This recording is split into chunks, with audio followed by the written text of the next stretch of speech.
बात बताओ, पहले तो आप सीधे बैठो, पालती लगाकर बिल्कुल सीधा। अब मुझे एक बात बताओ, मैं बड़ों से नहीं पूछ रही हूँ, बड़े कोई भी बीच में ना बोले, सिर्फ बच्चों से पूछ रही हूँ। बच्चों, कृष्ण कन्हैया जी का जन्म कहाँ हुआ था?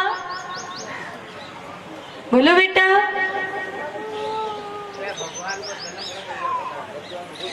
कहाँ हुआ था भगवान का जन्म? इधर वाले बच्चे बताओ, कहाँ हुआ था?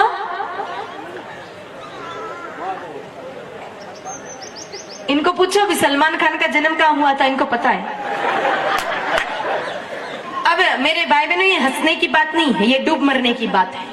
मतलब हमारा सनातन धर्म किस दिशा में जा रहा है, आप थोड़ा इस बात से कल्पना कर लीजिए कि हमारे बच्चों को ये तक नहीं पता है कि रामकृष्ण का जन्म कहाँ हुआ है। तो आप विचार कर सकते हो कि ये बच्चे हमारे धर्म को आगे बढ़ाएंगे? इनको सामान्य बातें नहीं पता है, और इसमें गलती इनकी 1% भी नहीं है, ये भी ध्यान से सुन लेना। क्योंकि आजकल पढ़ाई में तो रामकृष्ण का नाम लेना जैसे कोई आतंकवादी हमला कर दिया, इतना मेरे भाई बहनों पाप है।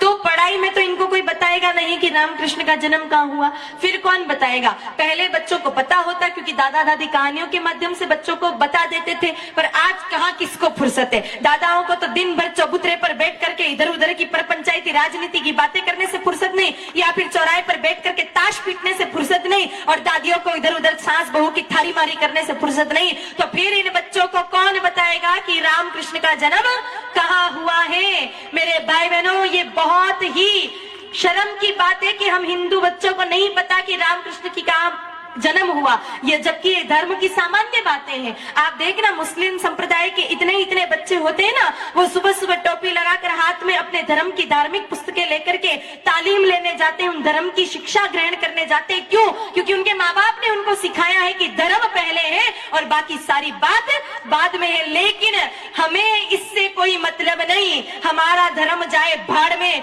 जैसे ही बच्चा कुछ पढ़ने लग जावे तो आप अपने बच्चे को ए फॉर एप्पल और बी फॉर बॉल वाली किताब जरूर ला करके दोगे, पर आज तक यहाँ सभा में बैठे किसी माता पिता ने अपने बेटे को रामचरितमानस जी नहीं पढ़ने के लिए दी होगी कि ले बेटा, तू पढ़ाई तो बहुत कर ही रहा है विद्यालय में ट्यूशन में जाकर के, लेकिन 10 मिनट रामचरितमानस की एक चौपाई भी पढ़ ले।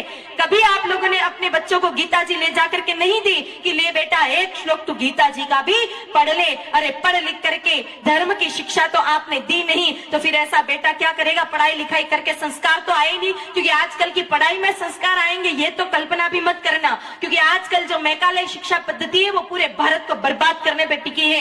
मेरे भाई में सिर्फ पेट भरने की शिक्षा दी जा रही है, बाकी धर्म का या फिर संस्कारों की कोई बात आजकल की पढ़ाइयों में होती नहीं है। तो फिर क्या होगा? पढ़ लिख करके बड़ा आदमी बन गया, लुगाई को लेकर आप माँ बाप को यहाँ सड़ने के लिए छोड़ देगा और भाग जाएगा। इसलिए बच्चों को बचपन से धर्म की शिक्षा दो। रामचरितमानस जी एक चौपाई रोज पढ़ाओ, ताकि कम से कम वो समझ पाए कि एक बेटे का कर्तव्य क्या होता है, एक पति का कर्तव्य क्या होता है, एक मित्र का कर्तव्य क्या होता है, भाई का भाई के प्रति क्या कर्तव्य होता है। मेरे भाई बहनों, जब तक धर्म जानते थे तब तक भाई भाई भी पूरी जीवन भर एक घर में गुजार देते थे।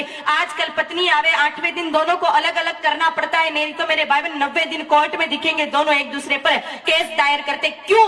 क्योंकि हमने धर्म की 1% भी शिक्षा अपने बच्चों को नहीं दी। संभले जाओ, इस तरह से तो धर्म पूरा मेरे भाई बहनों तार तार हो जाएगा। अपने बच्चों को कुछ न कुछ शिक्षा धार्मिक भी दिया करो, ताकि ये बच्चे संस्कारी बन सके।